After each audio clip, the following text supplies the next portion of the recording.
She spent 3 years publishing brilliant essays under a fake name, because no one would print a woman's work. He spent 8 months writing letters to the most compelling mind he'd ever encountered, not knowing she was sitting across from him at dinner, being dismissed. When they find out, neither can pretend the other is who they thought.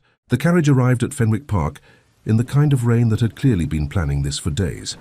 It came sideways, which Harriet considered a personal affront, and had thoroughly destroyed her hat by the time the footman reached the door with an umbrella that arrived approximately 4 seconds too late to be useful. She stepped out with her book tucked under one arm and her ruined hat under the other, and looked up at the house. Fenwick Park was the sort of estate that knew it was impressive and saw no need to labour the point. 3 stories of pale stone, symmetrical windows, an avenue of beeches that in any other weather would have been handsome. In this weather, they were skeletal and dripping. Harriet thought she liked them better for it. "How you're soaked," said Louisa Fenwick, appearing in the doorway with the particular energy of a woman who had been watching for the carriage for 20 minutes and wanted credit for her restraint in not running out to meet it. "Completely soaked. Is that your best hat?" "It was," Harriet said. Louisa seized her by the free arm and pulled her inside. She was small and fair and moved through rooms the way a sparrow moves through a garden, quickly, at angles, with apparent disregard for obstacles. She had married Mr. Fenwick 3 years ago, inherited this house along with him, and proceeded to fill both with an energy that the house had probably not experienced since its construction. "You must come and get dry immediately. Mrs. Holt will bring tea. The others arrived yesterday and the day before. We are 8 for dinner, which is exactly right, I think, though Mr. Stowe only arrived this morning, and I am not entirely sure we have his room properly aired." She stopped in the middle of the entrance hall and turned to look at Harriet fully. "You look well. You look tired. Which is it?" "Both," Harriet said. "Who is Mr. Stowe?" "George Stowe. He is a cousin of—" "Oh, but you will meet everyone at dinner. Go and change. Your room is the blue one, the one you had last time. I put fresh flowers in it, though I suspect they are now somewhat damp from the window I left open this morning." Harriet left her still talking and followed the housemaid upstairs. The blue room was as she remembered it: a wide bed, a writing desk positioned to catch the north light, a small shelf of books someone had left and no one had thought to remove. She set her own book on the desk, the Greek verse battered at the spine, its cover the colour of old moss, and changed out of her wet things while the fire was built up. From the window between the skeletal beeches, she could see the stable yard. A groom was leading in a very good horse. A man stood watching it go, hands clasped behind his back. He did not move until the horse had disappeared entirely. Harriet let the curtain fall and sat down at the desk. She had 3 weeks. De Vere had written in September to say he hoped to receive her next piece before the new year. That left 6 weeks, and 3 of them would be spent here. 3 weeks at Fenwick Park, with 8 people for dinner every night, was not ideal. But Louisa had asked 4 times, and Harriet's father had pointed out that she had not left the county since March, and here she was. She opened the Greek verse volume to her marked page and uncapped her pen. Dinner was at 7. Harriet arrived precisely on time, which meant she was the 3rd person in the drawing room and had 4 minutes to study the others before the full party assembled. Mr. Fenwick she knew, a steady, pleasant man of 40 who loved his land and his wife in that order and made no secret of either. He was talking to a gentleman she didn't recognize, middle 30s, unremarkable coat, an expression of mild goodwill. Then the door opened, and Sebastian Vane, Duke of Carwell, walked in. Harriet knew him by the room's reaction before she knew him by his face. It was not that people moved exactly, it was that they reorganized. Postures shifted, conversations paused mid-sentence and resumed at a slightly different pitch. He was tall, dark-haired, with a face that would have been handsome if it had shown any interest in being looked at. It didn't. His gaze moved across the room with the efficiency of a man cataloguing what he needed to know and filing away the rest. It reached Harriet, registered her, and moved on. She felt nothing in particular about this, which she noted. Louisa materialized at her elbow. "The Duke of Carwell," she said, in the tone of someone presenting an exhibit. "He arrived Tuesday. He is—" She lowered her voice to a register that was still entirely audible to anyone within 6 feet. "He is not precisely warm, but then neither is a January morning and one still goes outside." "An illuminating comparison," Harriet said. "I thought so. Come and let me introduce you." Harriet followed, because refusing would have required more energy than complying, and because she was curious, which she admitted to herself only partially. "Miss Calloway," Louisa said with the bright confidence of a woman who considered introductions a personal achievement, "may I present the Duke of Carwell? Your Grace, this is my dearest friend, Miss Harriet Calloway, who has come all the way from Shropshire to stay with us." Sebastian Vane turned to her, brown eyes, dark, precise, and an expression that she could only describe as neutral in the specific way that required effort. "Miss Calloway," he said. "Your Grace," she said. A beat.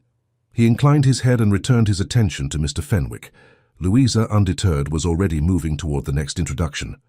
Harriet took a glass of wine from the passing tray and went to examine a painting on the far wall that she had no interest in whatsoever. At dinner, she was placed 4 seats from him. She watched him when she could do so without being observed, and confirmed what the drawing room had suggested. He spoke rarely, listened completely, and when he did offer a remark, it landed with the weight of something that had been considered before being released. The table deferred to him without quite knowing it was deferring. She found this irritating. She found him irritating. She returned to her mutton and her conversation with Mr. Fenwick's cousin on her left, who had an admirable collection of opinions about drainage and wanted to share all of them. She was in the library by 8:30 the next morning. It was the best room in the house. Harriet had established this on her first visit 2 years ago, and saw no reason to revise the assessment. 3 walls of shelves, a pair of long windows facing east, a fireplace that drew well, and a writing table positioned so that whoever sat at it had their back to the door, which meant they heard arrivals but were not obliged to face them. Harriet sat at the writing table. Her Greek verse volume was open beside her notebook. She was working through the 3rd ode, and had reached a clause that resisted translation, not because it was obscure, but because it was doing 3 things at once, and English was not built for that kind of density. She was so absorbed that she heard the door and did not look up. Footsteps crossed the room, not tentative. Someone who had also decided this room was theirs this morning and had not yet discovered the error. The footsteps stopped, the sound of a book removed from a high shelf, then a voice. The Hartley translation is generally considered inadequate by anyone who has spent time with the original. He had not looked at her. He was examining the book's spine with the same expression he had given the dinner table last night, assessing, unhurried. Harriet set down her pen. "I am aware," she said. "Most readers are not." "I am not most readers," she paused. "I am also not reading the Hartley translation." He looked at her then, properly for the first time, not the cataloguing glance from the drawing room, but something more direct. His gaze dropped briefly to the open volume on her desk, then to the notebook beside it, then returned to her face. "You are working from the Greek," he said. "I am." A silence. He looked at the book in his hand as if recalibrating something. "The 3rd ode?" "Yes." The subordinate clause in the 2nd stanza is a particular difficulty. Harriet felt the specific irritation of being surprised by someone she had decided not to be surprised by. "It is," she said after a moment. "It compounds." "It does." He crossed to the chair nearest the window, not the chair closest to her, not the chair furthest from her, but the one with the best light, and sat down with his book. "I won't disturb you." "You already have," Harriet said. The corner of his mouth moved. It was not quite a smile. He opened his book. She looked at him for one more second, then turned back to the subordinate clause. Outside, the rain resumed. She forgot the book. Not the notebook. She carried that. But the Greek verse volume left on the arm of the chair nearest the fire. When Louisa appeared at the library door at 11 o'clock to announce that there was hot chocolate in the morning room and that Harriet had been hiding for 2.5 hours and enough was enough. Harriet had gone. The book stayed. She remembered it at luncheon, returned to the library directly after, and found it not on the chair but on the writing table, placed precisely in the center, cover-up. Someone had moved it. Someone had presumably looked at it. She picked it up and checked her marked pages. All intact. She checked the margins. Her own notes were there, small and dense, in the hand she used when she was thinking rather than composing. Notes to herself, arguments half-formed, the occasional sharp word in Greek when a translation choice irritated her. On the page she had been working that morning, in the margin beside the compounding subordinate clause, there was a small mark she had not made.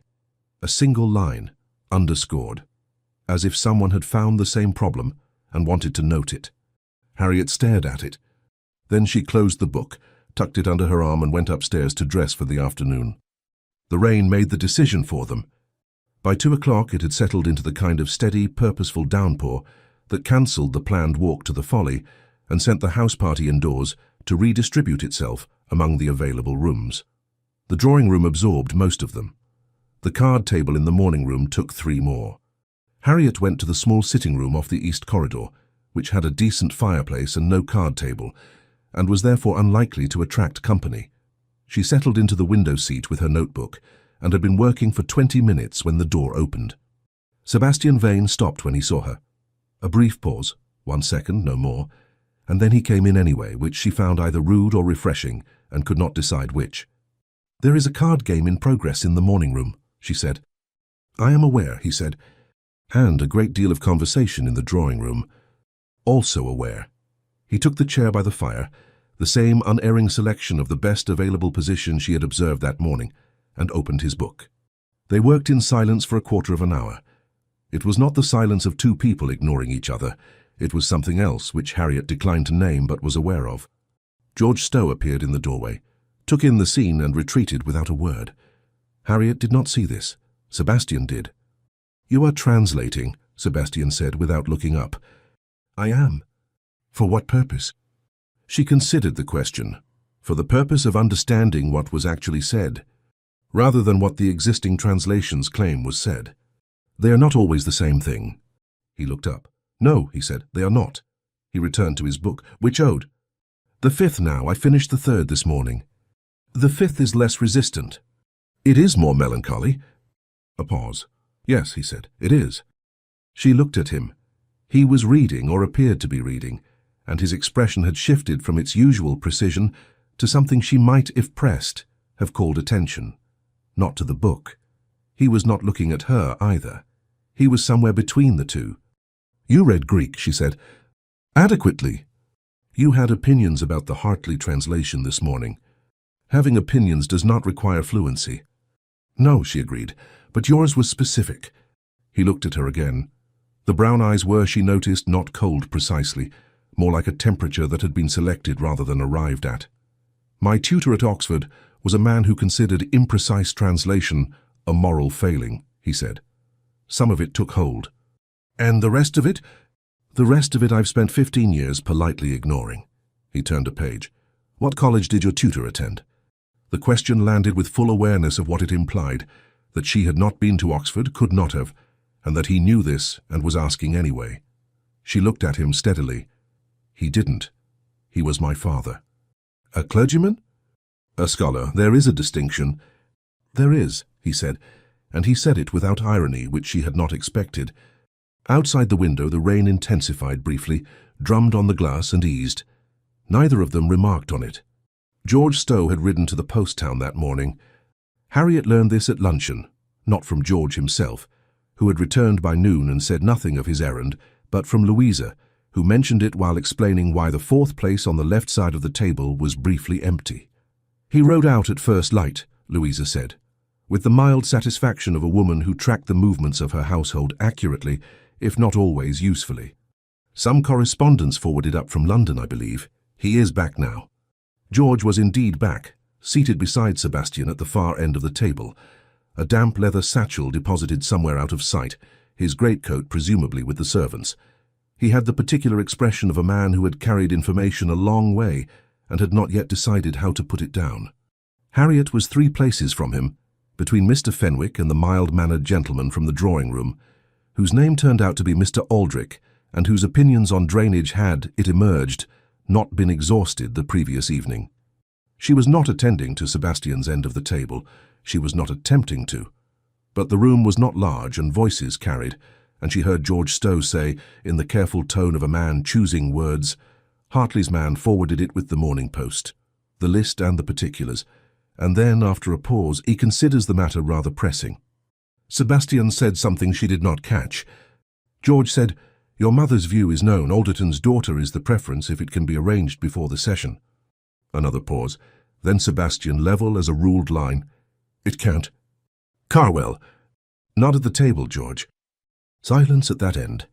Mr. Aldrich had moved from drainage to crop rotation and required responses. Harriet gave them. She did not look down the table again. She understood with clarity that required no assistance what had been discussed. The approved list. The pressing matter. Alderton's daughter, whoever she was, preferred by Sebastian's mother, required before the parliamentary session. She picked up her fork and finished her luncheon. That evening in her room, she took out the letter she had been composing to S. Vale, her correspondent, her critic, her most honest reader, whose identity she had never sought and did not need, and wrote for an hour without stopping. "I find myself in the particular predicament," she wrote, "of being discussed in the same room as a man who does not know he is discussing me, not by name, I am not quite real enough for that, but as a category, the category of women present who are not and cannot be and need not be considered. I confess to you that I do not find this surprising. I find it clarifying. There is a relief, perhaps, in confirmation." She stopped, read it back, crossed out the last two sentences and wrote instead, "I find it useful to know where one stands, even when the ground is cold." She sealed it in the morning.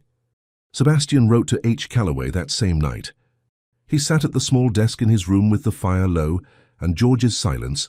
George had said nothing after dinner, which was its own form of commentary, somewhere down the corridor, and he wrote, "I have met at the house where I am presently staying a woman of considerable intelligence who appears to have decided, on very little evidence, that I am not worth her attention. I find I cannot determine whether she is correct. She reads Greek. She argues by implication rather than assertion, which is either very good training or very good instinct. She is not on any list I have been given." He stopped, read what he had written, added after a moment, "She is not, I think, anything like you, but she is the first person in some months who has made me want to continue a conversation rather than conclude it." He sealed the letter and set it aside for the morning post. He did not sleep particularly well. He asked for the book on a Tuesday. They had fallen over the course of the week into a pattern that neither had proposed and neither had commented on. The library in the mornings, the small sitting room when rain drove the party inside, which was often, a silence that had stopped being uncomfortable and become something closer to habitual, the silence of two people who did not need to fill space and had separately concluded this was unusual. He had read over her shoulder once, not intentionally. He had crossed behind her chair to reach the bookshelf and paused briefly at the Greek verse volume open on the table. She had been aware of him there for perhaps 3 seconds. He had moved on without comment. On Tuesday morning, she set the book on the table between them rather than keeping it at her elbow. He looked at it, then at her. "May I?" he said. "If you return it," she said. He picked it up with the particular care of a man who respected books as objects as well as texts. He turned to the front matter, examined the edition, turned to her marked pages. His face showed nothing, which she had come to understand did not mean nothing was there. "I'll have it back by Thursday," he said. "I'll need it Wednesday evening." "Wednesday evening," he agreed, and tucked it under his arm with his own book, which was the same volume of philosophy he had been carrying for a week and appeared to be reading at the rate of 1 page per hour. She watched him go and felt, precisely, the feeling of having handed something over that she had not meant to hand over.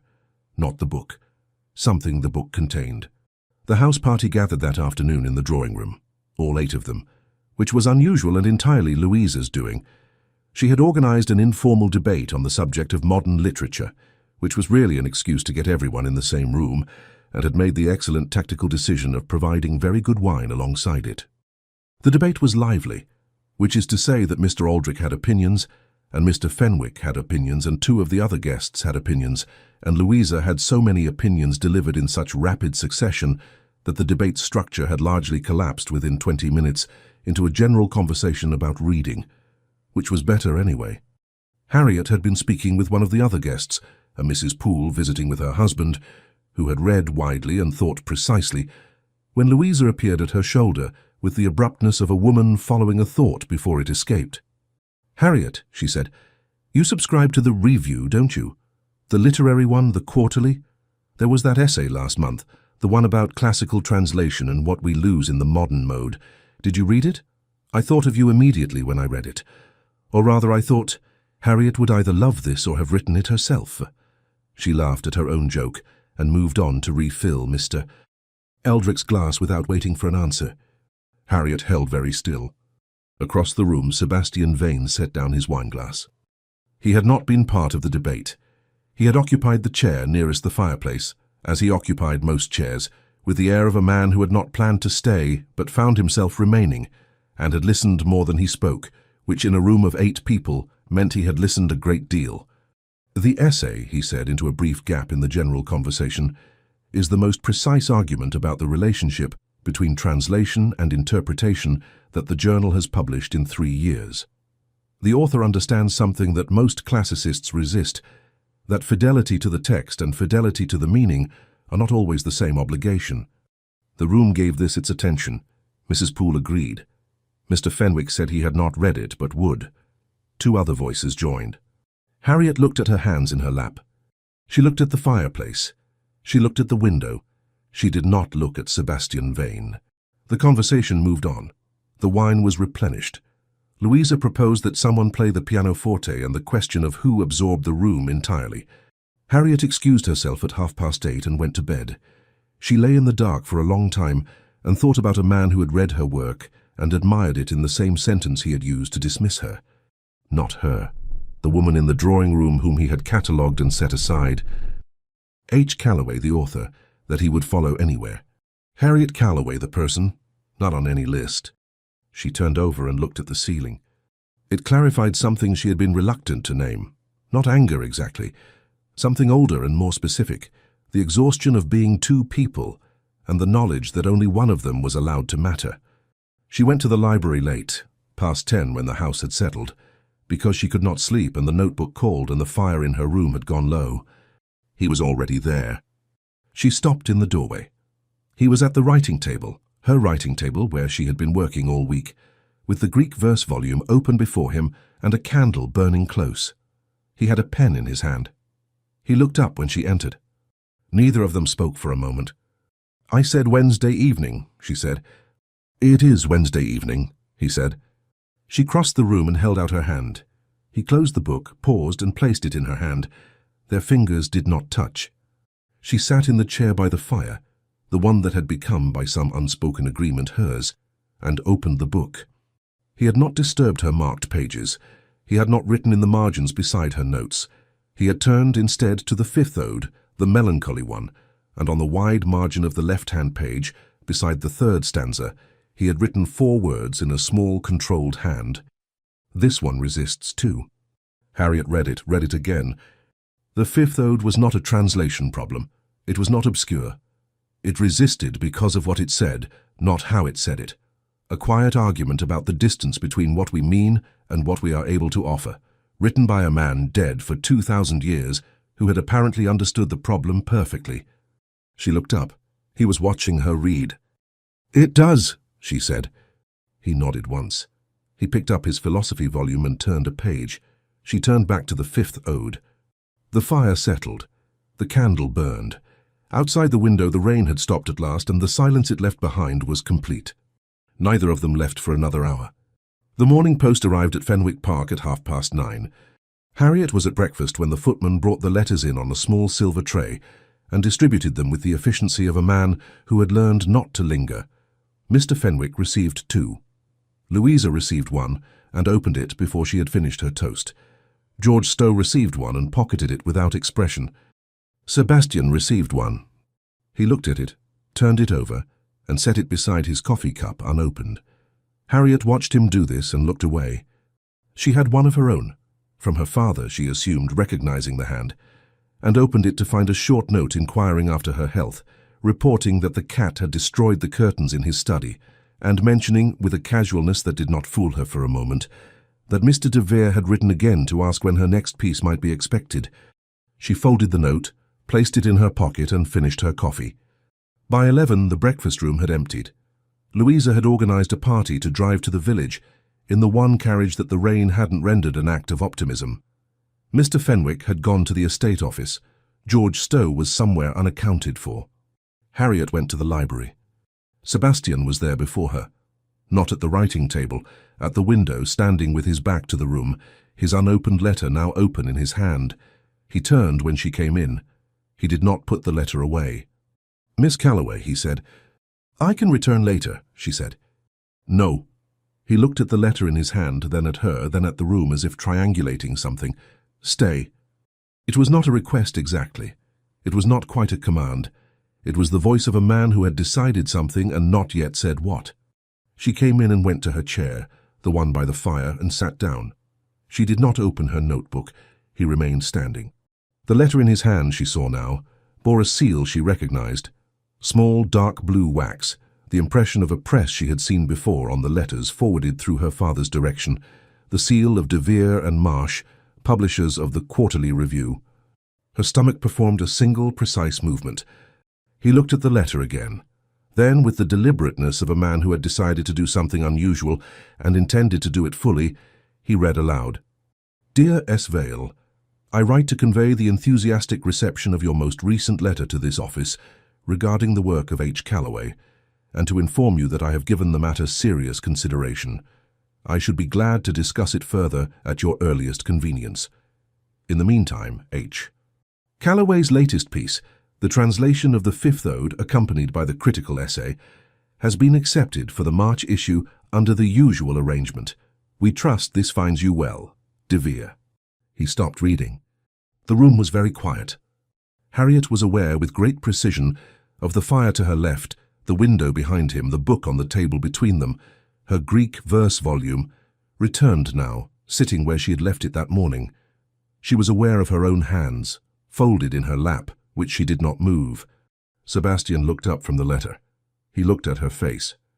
She watched him arrive at it. Not a gradual realization, a single reorganizing moment. She saw it happen the way one sees a key turn in a lock, one state, then another, the mechanism completing itself between 1 second and the next. His eyes moved to the book on the table, to her hands, back to her face. The Fifth Ode, he said. Yes, she said. A silence. Not long. The length of time it takes two people to understand that everything they have said to each other in the past 10 days has had a second layer, and they have both been living in it without knowing. H. Calloway, he said. And you are S. Vale, she said. He sat down. Not in his usual chair, in the one nearest her, the one he had never used, the one that put him 6 feet away rather than 12. He set the letter on the table. He looked at it rather than at her. 8 months, he said. 8 months, she agreed. She waited. She had learned in 10 days that he did not rush toward things. He came to them at his own pace, which was deliberate, and when he arrived he was completely there. I wrote to you, he said, that I had met someone here who made me want to continue a conversation. He paused. I meant you. Without knowing I meant you. I know, she said. I received the letter. She let that sit for a moment. I wrote to you that I had found it clarifying to know where one stands. I received that letter also. Then we are equally informed, she said, and equally foolish. He looked at her then. Something in his expression that was not quite wry and not quite pained, and was, she thought, probably the closest he came to either. You might have told me, he said. The mildness of it, the absolute restraint, was what got through. When, she said, when you told me the Hartley translation was considered inadequate, when you sat in this library for 10 days admiring my work in letters and giving me precisely nothing in person? She did not raise her voice. The sharpness was in the precision, not the volume. You admired H. Calloway's mind. You were perfectly correct to Harriet Calloway in every room of this house. Those are not the same thing, and you know it. He did not flinch. He did not look away. He said, I know. 2 words. Flat, direct, carrying the weight of a man who had already had this argument with himself and lost. I did not know they were the same person, he said. But you knew what you thought of her, Harriet said. Of women at such gatherings. That was your phrase in the letter you wrote in October. Women at such gatherings. Pleasant, decorative, easily summarized. You wrote that to me. I read it and thought, well, at least he is honest. I was not wrong about most of them, he said. You were wrong about me. Yes, he said, I was. The fire shifted. A log dropped and resettled. Neither of them moved. What does De Vere mean, Harriet said, by your advocacy? He looked at the letter. I wrote to him 3 weeks ago, before I came here. I told him that H. Calloway's work warranted publication under a real name, and that the arrangement, the anonymity, the pen name, was a constraint that served no one except the conventions that made it necessary. She stared at him. You did that without asking me. I did not know you, he said. I knew your work. They are the same thing, she said, which was what she had just been arguing and which landed on both of them with the weight of something irrefutable. Sebastian looked at her. He said nothing for a moment, then, yes, they are. It was not your decision to make. No, it was not. I have managed this for 3 years without anyone's intervention. You have, he said, and you have published under a false name for 3 years, and your work has been read and admired and discussed in drawing rooms by people who would look at you over their coffee and see nothing but a gentleman's daughter from Shropshire. A pause. I have been one of those people, I am aware of that. Harriet looked at the book on the table. Her book, green cover, battered spine, both their handwriting now in the margins, his 4 words beside her 5th ode.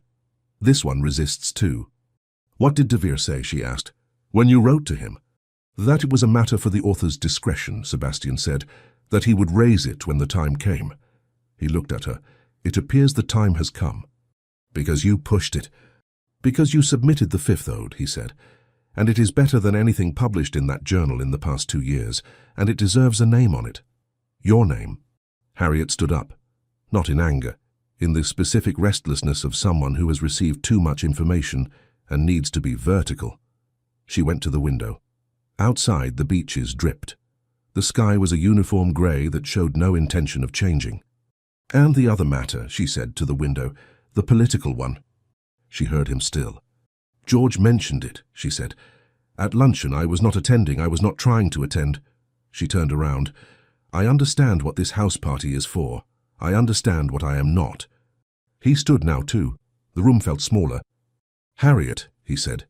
Her name, not Miss Calloway. Her name in that controlled voice which was the most uncontrolled thing she had heard from him. Don't, she said, not loudly. Whatever you're about to say, if it is kind, don't. I don't need it to be kind. It is true, he said. I was going to say something true. She waited. The match, he said, is a political obligation that I have been avoiding for 2 years and that my mother has been engineering for 4. The list exists. Alderton's daughter is on it. The session begins in February. He paused. None of that has changed. I know, she said. What has changed, he said, is that I sat in this library for 10 days and found out who you are, both of you together. He looked at the book on the table. And I wrote to a man I admired without a face, and I sat beside a woman I admired without a name, and they were the same person the entire time, and I was the last to know. The irony of it landed between them like something set down carefully. You are still not on any list, he said. I am aware, she said. I am telling you that the list, he said, is beginning to strike me as a document of limited authority. Harriet looked at him for a long moment. His face was precise, controlled, and offering her something she had not asked for and did not know what to do with. She picked up the book from the table. I need to think, she said. She left the room. The letter from De Vere stayed on the table. Sebastian stood in the library alone and looked at the chair where she had been sitting. George Stowe appeared in the doorway. He looked at Sebastian. He looked at the letter on the table. He said nothing, which was the most eloquent thing available. Not a word, Sebastian said. I haven't said anything, George said. You were about to. George came in, picked up the letter, read it, and set it back down. H. Calloway, he said. Yes. The essays, the translations, the ones you've been sending me for months telling me to read. Yes. George was quiet for a moment. Well, he said. Indeed, said Sebastian. 3 days passed. They were civil to each other at dinner, which cost both of them something.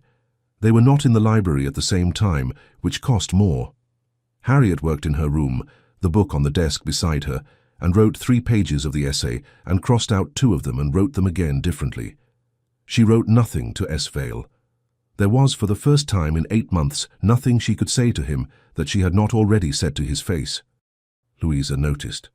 Louisa was not, in general, a woman who missed things despite appearances. She moved quickly and spoke quickly, and this was sometimes mistaken for inattention, which she had never corrected because it was useful. She noticed the library and the dinners, and the particular quality of correctness with which Harriet and Sebastian now spoke to each other, which was the correctness of 2 people maintaining a wall rather than the correctness of 2 people who were simply polite. She said nothing for 2 days, which was her limit. On the 3rd day she appeared in Harriet's room at 10:30 in the morning, sat on the bed uninvited and said, Tell me. "There is nothing to tell," Harriet said. "Harriet." Harriet set down her pen. She looked at Louisa, who looked back with the expression of a woman who had known her for 20 years and was owed better than this. She told her. Not everything, not S. Vale and H. Calloway and the 8 months of letters. That was too much that required more explaining than she had the patience for this morning. But the shape of it, the letter, the conversation, the list that she was not on. Louisa listened without interrupting, which was unusual enough to indicate that she understood the gravity. "He wrote to the journal," Louisa said when Harriet had finished. "About your work." "Without asking me." "Without asking you," Louisa agreed, "which is either very high-handed or very—" She stopped, started again. "What did he say when you told him it wasn't his decision?" "He agreed." "Just agreed?" "He said no, it was not." Louisa was quiet for a moment. "That is not what men usually say," she said. "I am aware. They usually explain why they were right to do it." "He didn't." Another silence. Louisa looked at the book on the desk, the green cover and battered spine that had been in this room since Harriet arrived. "Do you know," she said carefully, "what I think?" "I have a strong intuition," Harriet said. "I think," Louisa said with the gentleness of someone delivering something true, "that you are very angry with him for a great many reasons, some of which are entirely fair, and some of which are because you are frightened." Harriet picked up her pen. "I am not frightened." "Of course not," Louisa said. "You are the least frightened person I know, and you have been staring at the same page for 40 minutes. She stood up. "I am going downstairs. Come when you are ready." She paused at the door.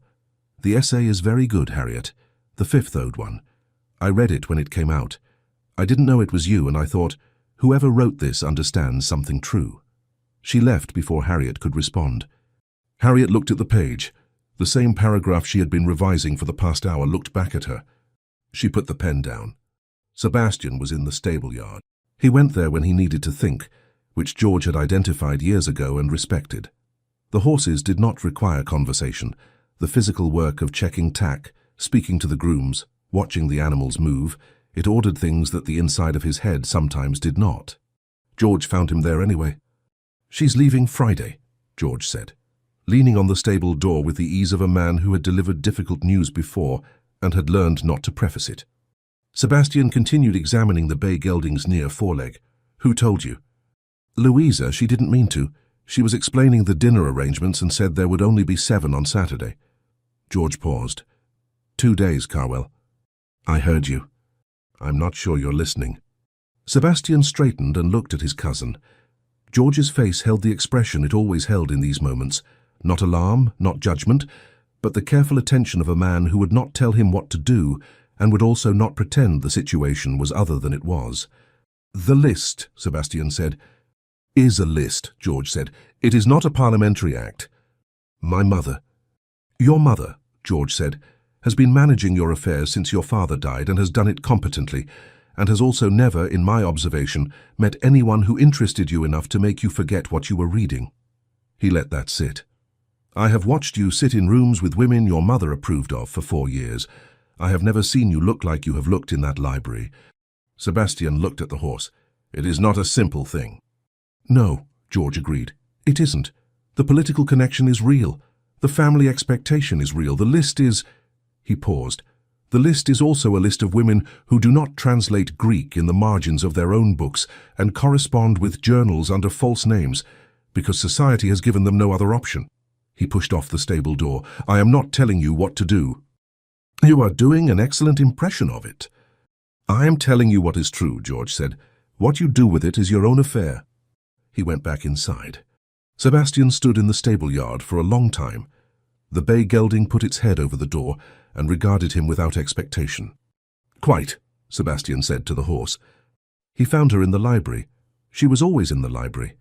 He had understood this within the first 2 days and had arranged his own mornings accordingly, and had told himself at the time that this was because the library was the best room in the house, and he would have been there regardless.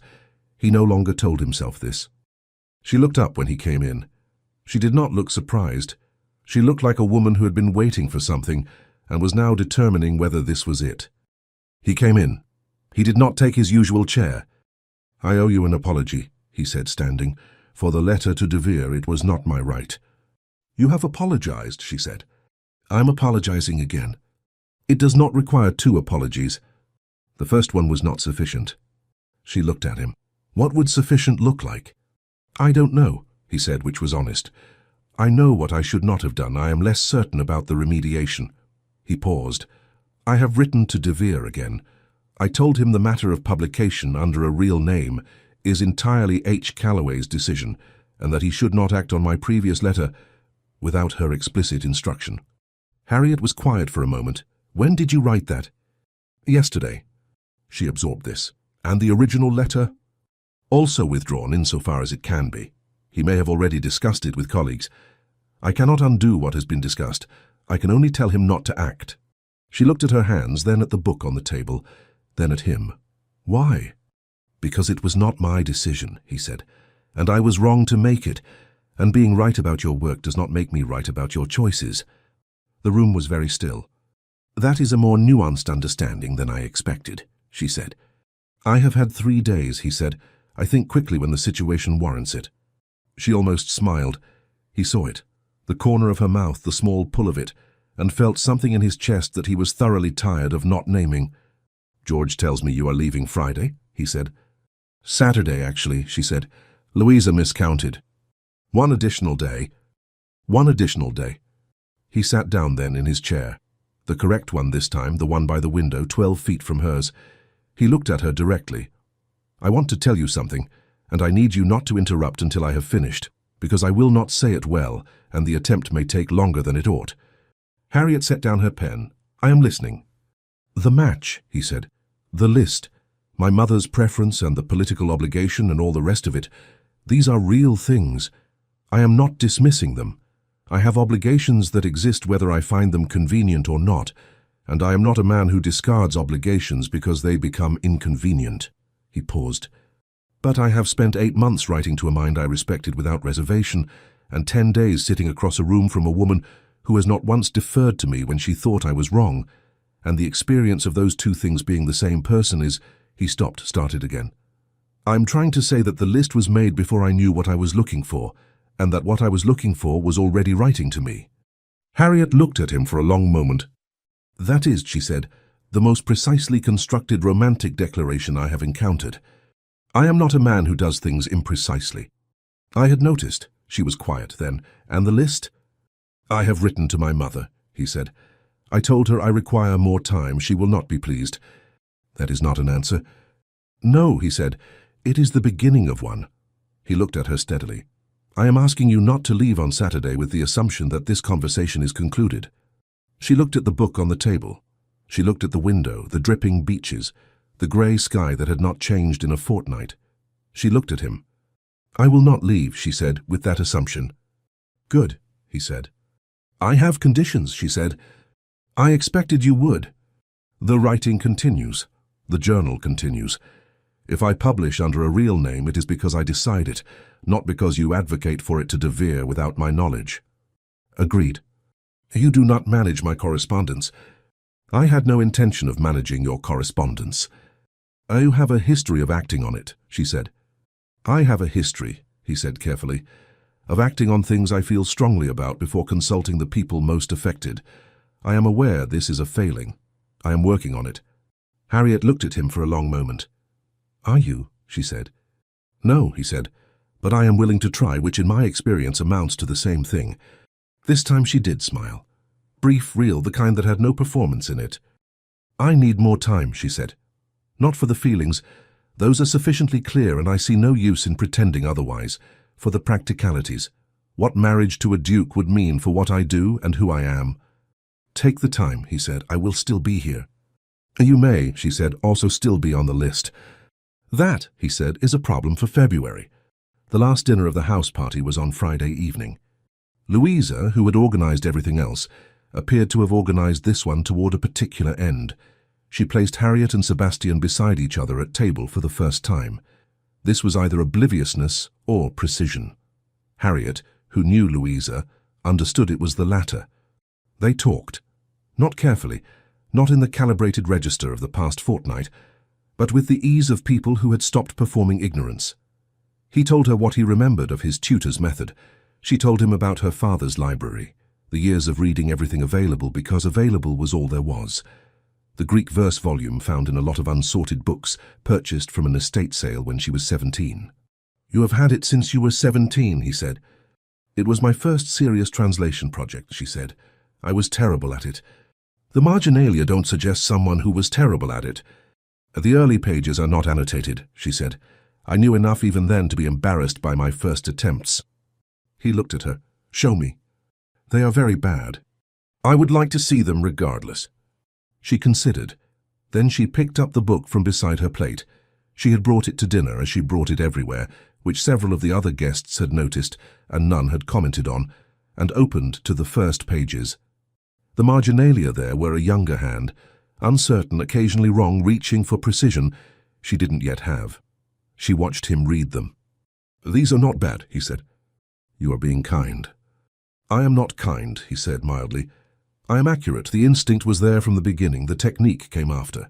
She took the book back, looked at those early pages herself, the handwriting of a 17-year-old who had found something she was going to spend her life on and did not yet know it. "It was yours before it was mine," she said, "in a sense." "I read you before I met you," he said. "That is the correct order." The conversation around them continued. The wine was poured. Louisa, across the table, caught Harriet's eye and looked immediately elsewhere, which was the least subtle display of tact Harriet had ever witnessed. She did not leave on Saturday. She had intended to. Her trunk was half packed and the carriage had been arranged. Then it rained again, a serious, committed rain, the kind Derbyshire produced as a point of local pride, and Mr. Fenwick mentioned with genuine regret that the lower road was already flooding and the upper road had been unreliable since Tuesday. "You must stay," Louisa said, with the expression of a woman for whom the weather had delivered something she had been hoping for. "I appear to have no choice," Harriet said. "None whatsoever," Louisa said cheerfully and went to inform the household. Harriet took her half-packed trunk and unpacked it, and set the Greek verse volume back on the desk and went downstairs. Sebastian was in the entrance hall reading a letter. He looked up when she appeared on the stairs. "The road," she said. "Yes," he said, "I heard. How long do you think?" "George rode out to look at it this morning. He said 2 days at minimum." "2 days," she said. "At minimum," he said. They looked at each other at the bottom of the stairs, in the entrance hall, in the grey morning light, and the situation was so straightforwardly comic that Harriet laughed, actually laughed, not the polite version, and after a moment he did too.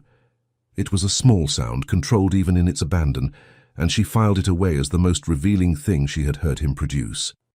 "The library," she said. "The library," he agreed. They were there all morning. Not working, or not only. The books were open, the notes were made, but the conversation that had been dammed and redirected and managed for the past fortnight was now apparently done being managed. He told her about the dukedom, not the political performance of it, but the weight of it, the inheritance of a title and lands and obligations from a father who had died when Sebastian was 24 and left him, in his own words, with the distinct impression that he had been handed a very large and complicated object without instructions. She told him about the essays, the first one published 4 years ago, the terror and the exhilaration of seeing H. Calloway in print for the first time, the system of correspondence through her father's direction that had kept the identity contained. "Were you never tempted," he said, "to tell someone?" "I told Louisa," she said. "After the 3rd essay, she is the only person. And she was very excited, and then she forgot about it and asked me what I thought of her new curtains," Harriet said, "which was, in its way, exactly what I needed." He looked at her with that expression she had learned in the fortnight, not quite a smile, the thing that lived just before a smile. "I have written to my mother again," he said. "Since yesterday." She wrote back, "She is displeased." "You told her?" "I told her I had met someone who I intended to know better before the question of February could be settled. I did not tell her who." Harriet was quiet. "And Alderton's daughter?" "My mother's preference," he said. "Not a settled arrangement. She has been presented as the obvious candidate. I have not agreed to anything." He looked at his hands, then at her. "I am telling you this not to offer you a resolution, because I have none yet. I am telling you because you asked for time and I told you to take it, and you deserve to know that I am not taking none myself." "That is," she said, "unusually equitable." "I am trying," he said. to be the kind of man who consults the people most affected. She looked at him. "How is it going?" "Early days," he said. Outside, the rain intensified. Inside, the fire was well built and the candles were lit against the grey. The library smelled of wood smoke and old books and the particular quality of a day that was not going anywhere. He proposed on Monday morning. She had not expected Monday morning. She had thought vaguely that there would be more time, more days, more negotiation of terms, more careful triangulation of the distance between what was possible and what was wanted. She had been composing arguments. She had a list. He came into the library at 9, sat down across from her and said, "I have withdrawn from the understanding with Alderton." She looked up from her notebook. "You have." "I wrote to my mother yesterday evening. I told her the matter was settled and the settlement was not Alderton's daughter." He paused. "She will require management. I am practiced at it." "When did you decide this?" "Friday evening," he said. "At dinner, when you showed me the early marginalia." He looked at the book on the table. "I thought the instinct was there from the beginning, before the technique. That is either the most important thing about a person, or it is nothing. I decided it was the most important thing." Harriet looked at him for a long moment. "That is a very oblique way to arrive at a proposal." "I am getting to it," he said. "Please do." He met her eyes directly. "I'm asking you to marry me. Not because you are on a list, you are not, and I have burned the list, but because I have spent 8 months corresponding with the best mind I have encountered in my adult life, and 10 days discovering that it belongs to a woman who will argue with my annotations, publish under her own name the moment she decides to, and laugh at me when the situation warrants it." He paused. "I find all of these things to be conditions of happiness rather than obstacles to it." The room was very still. "There is the question," Harriet said carefully, "of what marriage to you would actually mean." "Ask it," he said, "specifically." The writing continues. "Yes. The journal, the submissions, whatever name I decide to put on the work, that is my decision." "Yes. You do not write letters to De Vere on my behalf without asking me first." "I have already agreed to this." "I am repeating it," she said, "because it needs to be in the spoken record as well as the implied one."